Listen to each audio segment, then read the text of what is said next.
Last class में हमने पारिस्थितिकी एवं पर्यावरणीय जैविकी में पर्यावरणीय जैविकी के बारे में सामान्य अध्ययन पढ़ा था, जिसमें हमने पारिस्थितिकी की परिभाषा,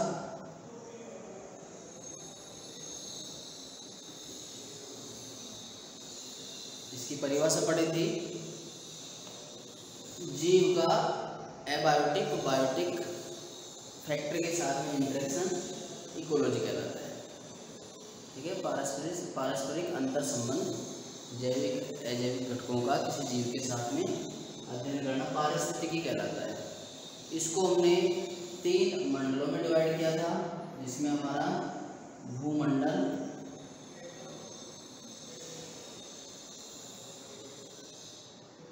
जलमंडल एवं वायुमंडल, इन तीनों मंडलों के बारे में पढ़ा था। जिसमें भूमंडल में हमने क्रस्ट, मेंटल एंड कोर, 3 भागों में बांटा था। जलमंडल, जहाँ पर जल पाया जाता है, जल स्रोत, जल स्रोत समुद्र हो सकता है, नदी हो सकता है, तालाब हो सकता है, कुएं हो सकते हैं, बावड़ी हो सकती हैं, जल स्रोत। वायुमंडल को फिर से हमने 4 जो मंडल है उनमें हमने डिवाइड किया था, जिसमें क्षोभमंडल,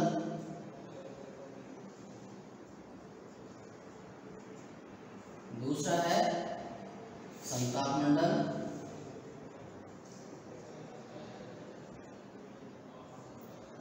तीसरा है आयनमंडल एंड 4th है वायुमंडल।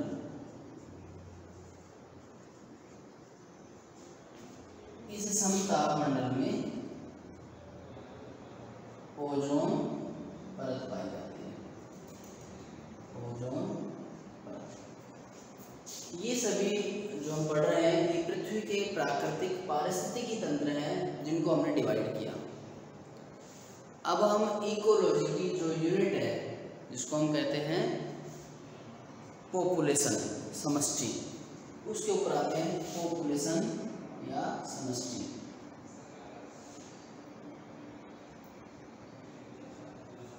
समष्टि या फिर पॉपुलेशन। अभी तक ये केवल प्राकृतिक भूभाग थे, जो पारिस्थितिकी तंत्र, पृथ्वी का पारिस्थितिकी तंत्र उसके अंदर में आते हैं। पृथ्वी के पारिस्थितिकी तंत्र। सेकंड इसको हम देखते हैं, तो सेकंड जो है वो है समष्टि। इकोलॉजी में हम पढ़ रहे हैं तो ये है समष्टि। पॉपुलेशन, एक जाति के जीव किसी एक विशेष जगह पर हों तो वो सारे कलेक्टिवली सभी को सम्मिलित रूप से एक पॉपुलेशन कहा जाता है। ठीक है, पॉपुलेशन एक जाति के कोई जीव जो एक विशेष जगह पर पाए जाते हों, उनको सम्मिलित रूप से एक पॉपुलेशन कहा जाता है। जैसे कोई गेहूं का खेत है तो गेहूं के सारे पेड़ एक समष्टि हो गई, एक पॉपुलेशन हो गई। कोई बकरियों का झुंड है तो बकरी एक पॉपुलेशन हो गई, मनुष्य एक पॉपुलेशन हो गई, एक स्पेसिफिक जगह के लिए। ठीक है, तो समष्टि, और इसको कहते हैं ये यूनिट है, unit of ecology. Smallest unit कहते हैं इसको, स्मॉलेस्ट यूनिट ऑफ इकोलॉजी और पॉपुलेशन। तो पॉपुलेशन, यदि हम इकोलॉजी के बारे में स्टडी करना चाहें, इकोलॉजी में स्टडी कर रहे हैं, तो जो पॉपुलेशन है, कोई जीव, जैसे नीम के बारे में हम स्टडी कर रहे हैं, तो इसका मतलब जहाँ उस टेम्परेचर में, उस इन्वायरमेंट में जो नीम पाए जाते हैं उनमें इसी तरह का बदलाव होगा, कोई फैक्टर इफेक्टिव करता है तो वो सभी के लिए सेम होगा। इसलिए जो पॉपुलेशन है वो एक यूनिट कहलाती है, स्मॉलेस्ट यूनिट कहलाती है पारिस्थितिकी तंत्र की। तो यहाँ पर इसके बाद में दूसरा आता है इसकी पॉपुलेशन के बाद में कम्युनिटी या समुदाय।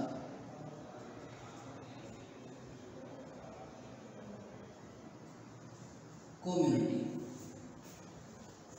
एक या एक से अधिक पॉपुलेशन जो एक स्थान पर पाई जाए उनका अध्ययन किया जाए तो उनको सम्मिलित रूप से हम समुदाय कहते हैं, कम्युनिटी कहते हैं, समुदाय।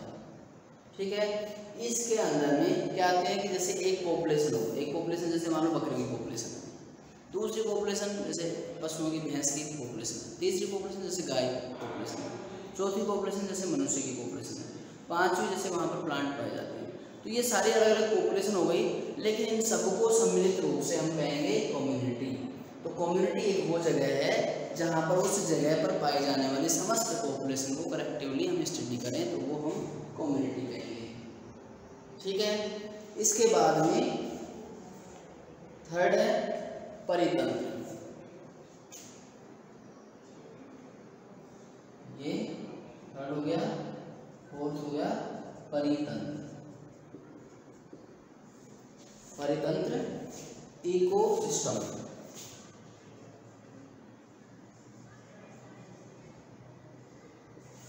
इकोसिस्टम, इकोसिस्टम एक कम्युनिटी। मान लो जैसे चंदवाजी का हम कोई खेत देखें, उसके अंदर मान लो कि मनुष्य भी रह रहे हैं, पशु भी रह रहे हैं और पौधे भी हैं, तो वो सारे एक कम्युनिटी हो गई, एक कम्युनिटी हो गई। ऐसे ही मान लो चंदवाजी के अलावा मनोहरपुर की कम्युनिटी है कोई, फिर उसके बाद में जैसे अचरोली की कम्युनिटी है। तो ये सब मिला के एक इकोसिस्टम, मतलब हमारा जैसे एक सिस्टम, एक इकोसिस्टम हम क्या कहेंगे कि जैसे इस एरिया में ज़्यादा बारिश होती है तो इस एरिया क्या है कि जैसे मान लो हम अचरोल से चंदवाजी तक का एरिया बोल रहे हैं, तो वो एक तरह से हम कहेंगे ये परितंत्र एक इकोसिस्टम है। जैसे थार रेगिस्तान हमारे पश्चिम में पाया जाता है, राजस्थान के जो पश्चिम में पाए जाने वाला एरिया थार रेगिस्तान है। अब उस रेगिस्तान में डिफरेंट कम्युनिटी हो सकती है, कम्युनिटी जैसे भेड़ हो सकती हैं, बकरी हो सकती हैं, पौधे हो सकते हैं, थार के डेजर्ट वेजिटेशन हो सकती हैं। उसके अलावा वहाँ पर मनुष्य भी हो सकते हैं, और कई हम कह सकते हैं कि मनुष्यों में भी जैसे अलग अलग और बोल सकते हैं, बंजारे हो सकते हैं और अलग समुदाय हो सकते हैं। तो वो सारे कम्युनिटी एक जहाँ पर पाई जाती है उसको हम इकोसिस्टम बोल रहे हैं। वहाँ का ये जो थार है वो एक इकोसिस्टम है जिसमें ये पाई जा रही है। इसके अलावा यदि हम देखें जैसे हिमालय में जो बर्फ इकोसिस्टम है, आइस इकोसिस्टम कहलाएगा, और इसके अंदर पाए जाने वाले सभी जीव जो जिसका हम अध्ययन करेंगे इकोलॉजी के तहत, तो वो हम कह सकते हैं कि वो एक बर्फ वाला सिस्टम है, बर्फ इकोसिस्टम है। उसके अलावा जैसे सहारा डेजर्ट है, ऐसे डिफरेंट इकोसिस्टम ये कहलाते हैं। इसमें नेक्स्ट है पर्यावास, इसको कहते हैं हैबिटेट एंड निकेत, इसको कहते हैं निस। पर्यावास, हैबिटेट, निस, ये दो इंपॉर्टेंट पॉइंट हैं। पर्यावास, वास जहाँ पर विचरण करता है जीव, पर्यावास कहलाता है। जैसे शेर है, वो एक जंगल में शिकार करता है, तो वो पूरा जंगल उस शेर के लिए एक पर्यावास है, उसकी एक हैबिटेट है।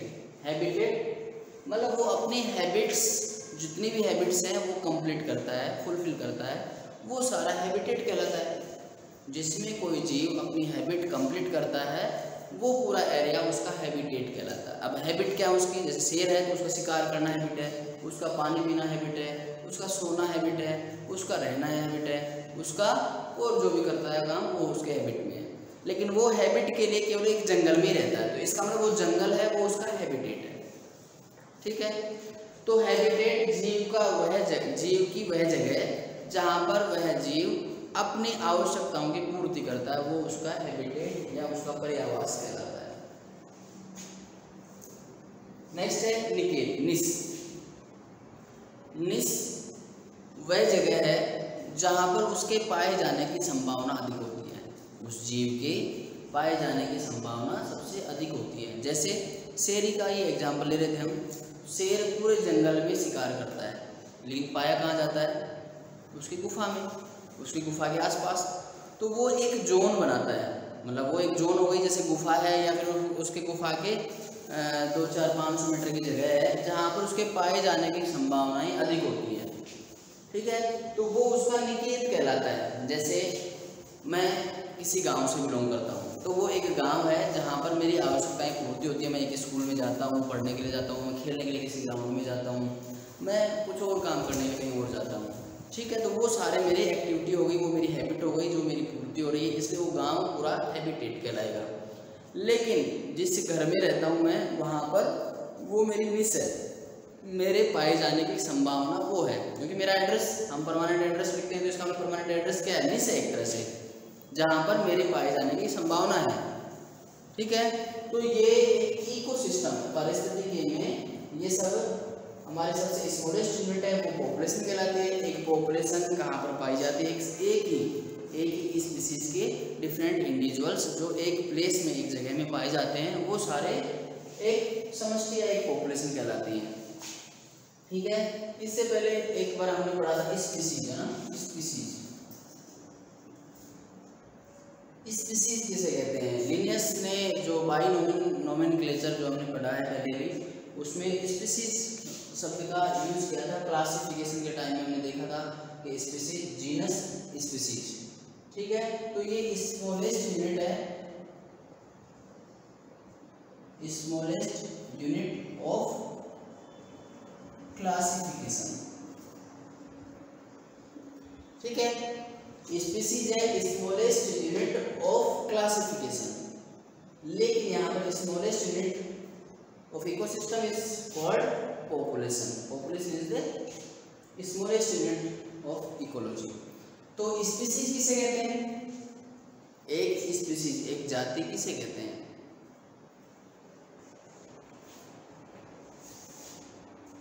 ऐसे इंडिविजुअल्स का एक समूह जो मॉर्फोलॉजिकली, जेनेटिकली सिमिलर है। ऐसे इंडिविजुअल का ग्रुप, समूह जो मॉर्फोलॉजिकली, मतलब ऊपर से दिखाई देने वाले जो कैरेक्टर हैं उसमें समान हो, और जेनेटिकली, मतलब जिनके जीन और डीएनए जिनके समान हो, मॉर्फोलॉजिकली, जेनेटिकली समान हो, और आपस में इंटरब्रीडिंग कर सकते हो, इंटरब्रीडिंग या रिप्रोडक्शन कर सकते हैं, आपस में रिप्रोडक्शन कर सकते हैं एवं रिप्रोड्यूसिबल प्रोजेनी उत्पन्न कर सकते हैं। रिप्रोड्यूसिबल प्रोजेनी उत्पन्न करते हैं। तो वो इन सब, ये सब कैरेक्टरिस्टिक्स में पाए जाते हैं, वो एक जाति कहलाती है। मतलब ऐसे इंडिविजुअल्स जो दिखाई समान देते हों, जिनका जेनेटिक मटेरियल उनका समान हो, जो आपस में जनन कर सकते हैं और जननक्षम संतति उत्पन्न कर सकते हैं, प्रोजेनी, है ना, रिप्रोड्यूसिबल प्रोजेनी उत्पन्न कर सकते हैं, वो एक जाति को इंडिकेट करते हैं। और इस तरह से एक जाति के इंडिविजुअल्स एक स्थान पर बहुत सारे हो सकते हैं, उनको एक साथ हम कह सकते हैं पॉपुलेशन। एक जगह में पाए जाने वाले एक जाति के बहुत सारे जीव, उनको हम कहते हैं पॉपुलेशन। तो ये इकोसिस्टम की यूनिट है और ये क्लासिफिकेशन की यूनिट है। इसके बाद में जो डिफरेंट पॉपुलेशन एक जगह पाए जाते हैं वो सबको कम्युनिटी कहते हैं। और ये सारी कम्युनिटी किसी एक इन्वायरमेंटल कैरेक्टरिस्टिक्स, इन्वायरमेंटल जो फैक्टर्स हैं वो सिमिलर पाए जाते हैं, उसमें पाए जाते हैं, तो उसको हम कहते हैं इकोसिस्टम। जैसे थार इकोसिस्टम, आइस इकोसिस्टम, कोई और इकोसिस्टम। तो इस तरह से ये इकोसिस्टम है।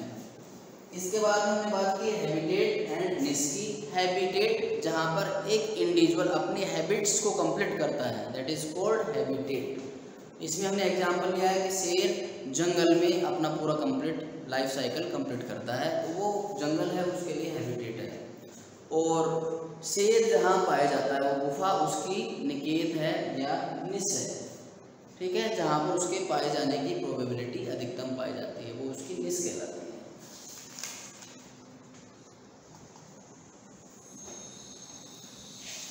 5 के बाद में हम देखते हैं 6 हमारा ये है पर्यावरणीय कारक।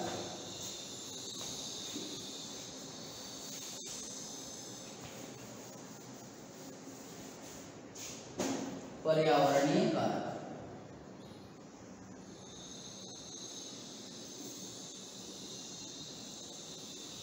पर्यावरणीय कारक में जैविक और अजैविक दोनों कारक हो सकते हैं।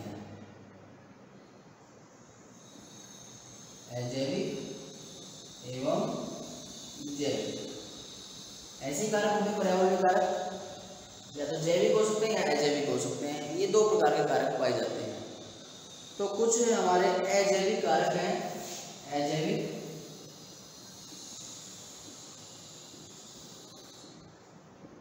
जिसमें सबसे पहले आता है मृदा कारक।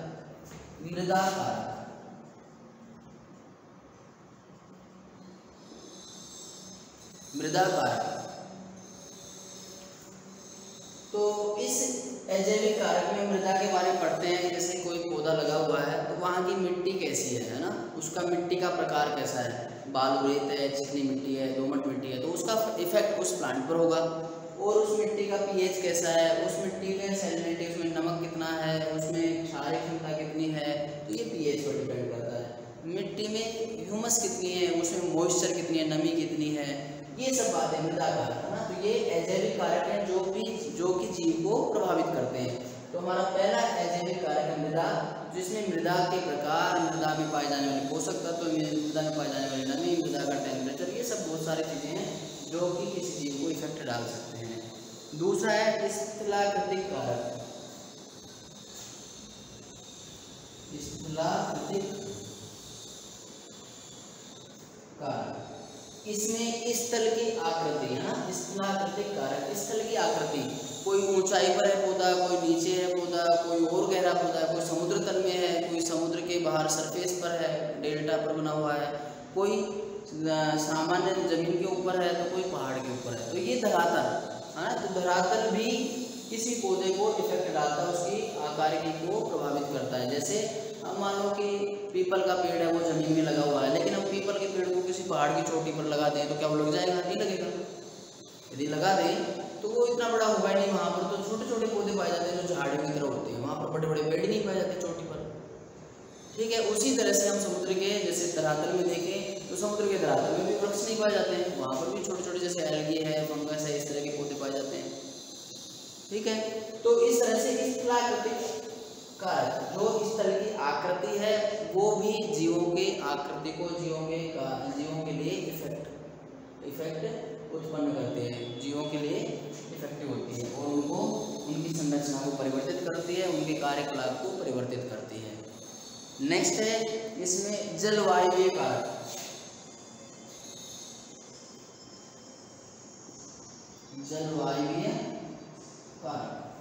जलवायु कारक में क्या है कि जलवायु कारक, जल और वायु ये दोनों भी ऐसे कारक हैं जो कि जीव को प्रभावित करते हैं। जल, यदि जल नहीं है तो जीवन ही नहीं है। हमने पहले भी पिछली क्लास में पढ़ा है कि जल नहीं है तो जीवन नहीं है, क्योंकि जल में ही जीवन की उत्पत्ति हुई है। 90% भाग पानी है जो कोशिका में पाया जाता है, 90% भाग तो। और वायु के बिना कुछ भी संभव नहीं है। जैसे फोटोसिंथेसिस करते हैं उसमें CO2 लेते हैं, O2 छोड़ते हैं, लेकिन जब रेस्पिरेशन करते हैं तो भी प्लांट O2 लेते हैं और CO2 छोड़ते हैं। तो इस तरह से जल और वायु कारक, कहीं पर मान लो हम पहाड़ के ऊपर चढ़ रहे हैं तो हमारी सांसें फूल जाती हैं, हमें चक्कर आने लगते हैं। क्यों? क्योंकि वहाँ पर वायु का घनत्व कम होने लगता है। वायु का घनत्व कम होने के साथ साथ वहाँ ऑक्सीजन कम होती है, और यदि पहाड़ के ऊपर चढ़ रहे हैं तो ऑक्सीजन कम है तो वहाँ पर फिर हमारी ऑक्सीजन की पूर्ति नहीं हो पाती, हम लंबी लंबी सांसें लेते हैं तब भी पूरी नहीं हो पाती, फिर हमें चक्कर आने लगते हैं और वोमिटिंग हो जाती है। तो ये सब कारक हैं जो हमें प्रभावित करते हैं। उसी तरह से ये प्लांट को भी प्रभावित करते हैं कि एक प्लांट है धरातल में लगा दिया हमने, एक प्लांट है पहाड़ की चोटी पर लगा दिया, तो वो दोनों, जैसे मान लो नीम का ही पेड़ है हमने धरातल में लगाया, एक नीम का पौधा हमने पहाड़ की चोटी पर लगाया।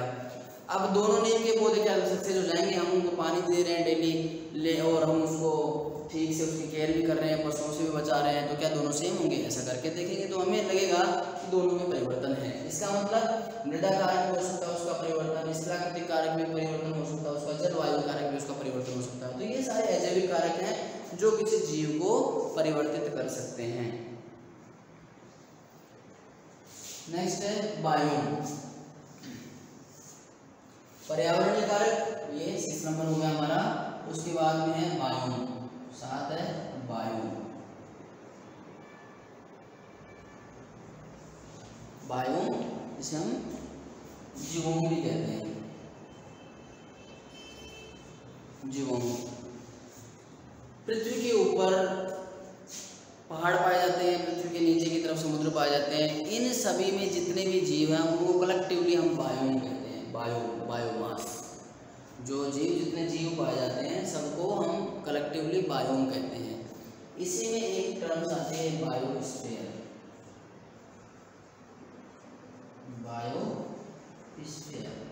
बायोस्फीयर क्या है कि पृथ्वी की सरफेस से कुछ नीचे तक जीव पाए जाते हैं, पृथ्वी की सरफेस से ऊपर तक कुछ जीव पाए जाते हैं। जैसे हमारे क्षोभमंडल तक जीव पाए जा सकते हैं, और पृथ्वी की सतह से नीचे 2800 किलोमीटर तक जीव पाए जा सकते हैं। समुद्र तल में 35,000 किलोमीटर तक भी जीव पाए जा सकते हैं।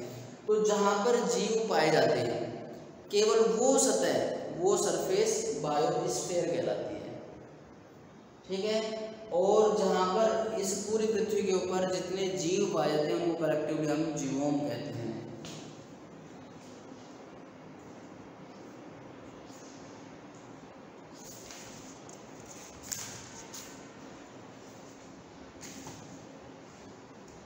इसके बाद इस परितंत्र जो इकोसिस्टम है उसकी कुछ विशेषताएं हम पढ़ते हैं। परितंत्र जैसे कि हमने पढ़ लिया, हमारा पहला कारक था पृथ्वी की कुछ आकृतियां जो हमने वायुमंडल, जलमंडल और इसको परिवर्तित किया। उसके बाद में सेकंड आया हमारा पॉपुलेशन जो कि स्मॉलेस्ट यूनिट है इकोसिस्टम की।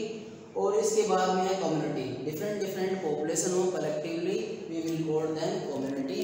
और इसके बाद में जब ये डिफरेंट कम्युनिटी एक जगह कलेक्टिवली काम करते हैं तो वो उनको हम कहते हैं इकोसिस्टम। और इकोसिस्टम हम देख रहे हैं जैसे थार इकोसिस्टम है, डेजर्ट इकोसिस्टम है, कोल्ड इकोसिस्टम है, इस तरह के डिफरेंट टाइप के इकोसिस्टम होते हैं। इसके बाद में इन इकोसिस्टम में जो जीव पाया जाता है जो अपनी हैबिट्स को कंप्लीट करता है किसी पर्टिकुलर प्लेस पर, तो वो उसकी हैबिटेट कहलाती है। जिसमें हमने एग्जांपल दिया था शेर का, जो जंगल में पाया जाता है तो जंगल उसके लिए हैबिटेट है। और जिस गुफा में वो पाया जाता है वो उसकी निश है, जहाँ पर उसके पाए जाने की प्रोबेबिलिटी अधिकतम होती है। तो शेर के लिए वो गुफा निश है और जंगल है वो हैबिटेट है।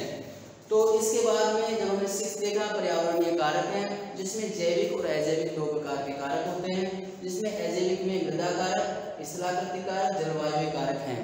जिसमें मृदा कारक मृदा का प्रकार, मृदा की सैलिनिटी, मृदा का एल्कलिटी, मृदा का पीएच और मृदा के जो कण हैं उनकी साइज, उसमें नमी रखने की कैपेसिटी, ये सब डिफरेंट टाइप्स के जो मृदा कारक हैं वो भी जीव को इफेक्ट देते हैं। स्थलाकृति कारक, स्थल की आकृति, जो हमने बताया जैसे पहाड़ की चोटी पर कोई प्लांट है और एक प्लांट सेम वही प्लांट धरातल पर है और वही सेम प्लांट समुद्र के धरातल में है, तो इन तीनों में भी कुछ ना कुछ डिफरेंस होगा, तो ये भी उसको प्रभावित करते हैं। जलवायु कारक, यहाँ पर जल और वायु भी उस जीव को प्रभावित करती है। इसके बाद हम बायोम देखते हैं। पूरी पृथ्वी के ऊपर पाए जाने वाले जो जीव हैं उनको हम बायोम कहते हैं। और बायोस्फीयर इस पृथ्वी के सरफेस के ऊपर एवं उस पृथ्वी की सरफेस से नीचे की तरफ जितनी एक परत पाई जाती है उसको पूरी को हम बायोस्फीयर कहते हैं। इसके बाद में हम इकोसिस्टम के डिफरेंट सिस्टम स्टडी करेंगे, जिसमें हम जैसे टुंड्रा वेजिटेशन है, जैसे सवाना वेजिटेशन है, जैसे रेगिस्तान वेजिटेशन है, ये अलग अलग इकोसिस्टम है, इनको हम धीरे धीरे पढ़ेंगे। और इसमें किस प्रकार कौन सा जीव किस जीव के ऊपर डिपेंड करता है और किस जीव से उसकी पूर्ति होती है, तो ये एक श्रृंखला बनती है जिसको खाद्य श्रृंखला कहते हैं, फूड चेन कहते हैं। ये सब इकोसिस्टम के अंतर्गत आते हैं। ये हम नेक्स्ट क्लास में पढ़ेंगे। Thank you.